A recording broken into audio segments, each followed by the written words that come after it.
Hi guys, thank you for coming back to check out my next video. Today I will be doing my January 2016 wrap up. So I'm not just going to go through the books I read, I'm also going to go through all of the challenges I completed this month and how far I'm doing on some of my reading goals for this year. First, let's do the books. So I have a couple books I won't actually be able to show you because I don't know how to put the little picture up here yet. And my Kindle is not working, so I have no way to show you unless I show you my phone, and that'll be really small. But the first book that I read was American Housewife by Helen Ellis. I got it for review from NetGalley. I posted a video review on here. I did a written review on my blog. I'll link both of those so that I don't really have to talk about it here. You've heard me talk about it before. The next book I finished was also an ebook. This one was Ignite by Lily Paradis. I wrote a review for this on Goodreads. This one is about a girl whose father dies and then his new wife dies and leaves her children to our main character, and it kind of goes through that. After that, I read Divergent by Veronica Roth as part of a buddy read this month. My partner Julie and we both loved it. We both had so much fun reading it. I'm really excited to start the second book this month. We're also trying to read the third book and for the collection, but I really enjoyed this one. I wrote a review for it on my blog. It's a dystopian. It takes place in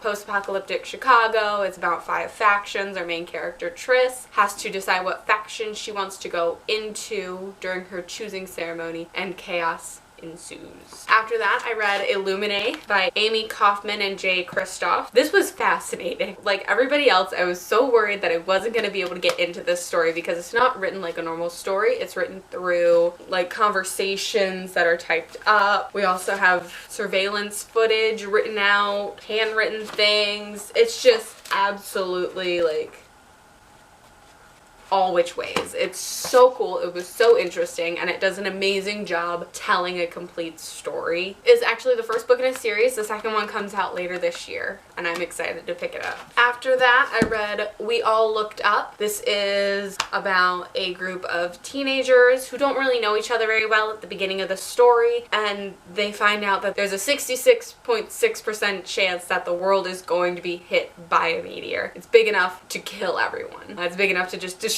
the world. So everybody goes crazy, and we follow as chaos ensues, and these 4 or 5 teenagers kind of find their way to each other, and it's just really interesting. After that, I finished Sex in the City by Candace Bushnell. It's a collection of articles that Candace wrote. It's what the TV show Sex in the City is based on. After that, I started my series of unfortunate events with book 1, The Bad Beginning. I am really enjoying it. I'm definitely going to pick up the second one this month. It's just as good as I thought it was going to be. I was so worried I wasn't going to like it. The next book that I read was Fox and Socks. I actually read it out loud to my friend's daughter, and it was just really fun. I had to include it in this list in order to include it in another list, so it counts everywhere. After that, I finished Between Shades of Grey.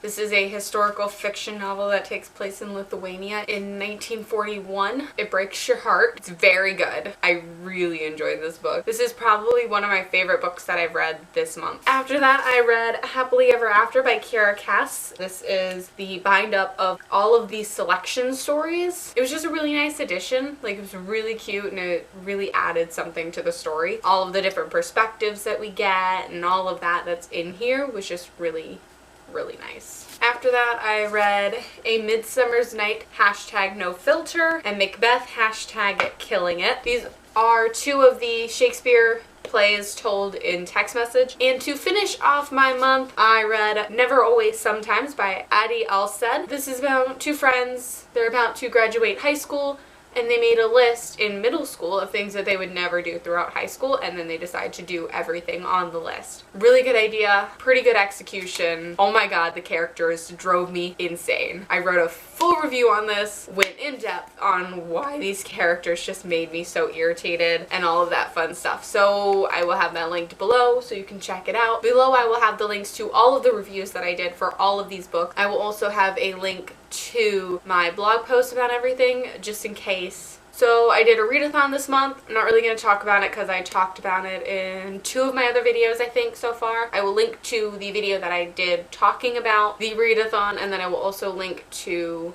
my blog post about my wrap-up of the readathon. As for my reading challenges, I have 4 that I've been working on. I'm doing the Pop Sugar reading challenge. I am doing the Book Riot's Read Harder challenge. I'm doing my own personal goals, and then I'm also doing the Every Year challenge. So for my personal goals, I read 13 books this month out of my 60 book year total, and I read 3,092 pages out of my 20,000 page goal, which is pretty awesome considering I read all of these books. I didn't include any of my ebooks in my pages, so it's only going to be physical books for that. Just so you know, I do take some of the books and count them twice in 2 or 3 different challenges.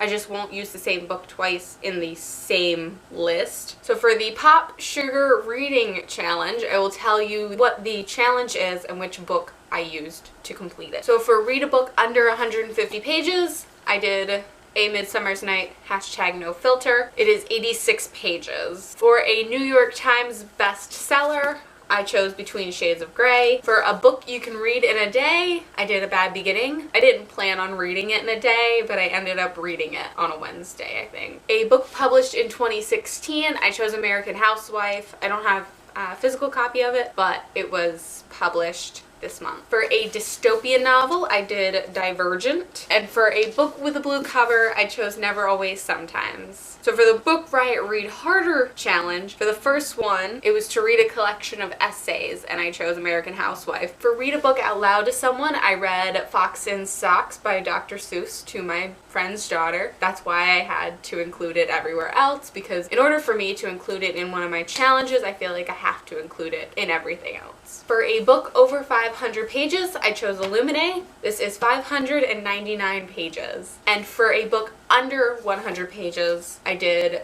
Macbeth, #Killing It. This one is 81 pages long. So the Every Year challenge is a challenge to read a book every year that you've been alive. So for example, I was born in 1993, so I have to read a book from 1993 all the way to 2016, which, even though I only turned 23 this year, I have to read 24 books because I still have to read one for 1993, which is my age 0. So I read 6 of these. A Bad Beginning was published in 1999. Sex and the City was published in 2006. Divergent was 2011. Ignite was 2014. Illuminae was 2015. And American Housewife was 2016. So that's it for my video. Comment below and let me know how many books you've read, how many challenges you've completed, and how you're doing in your reading goals for this year. Don't forget to like and subscribe so you can check out my next video. Have a great day and a wonderful week.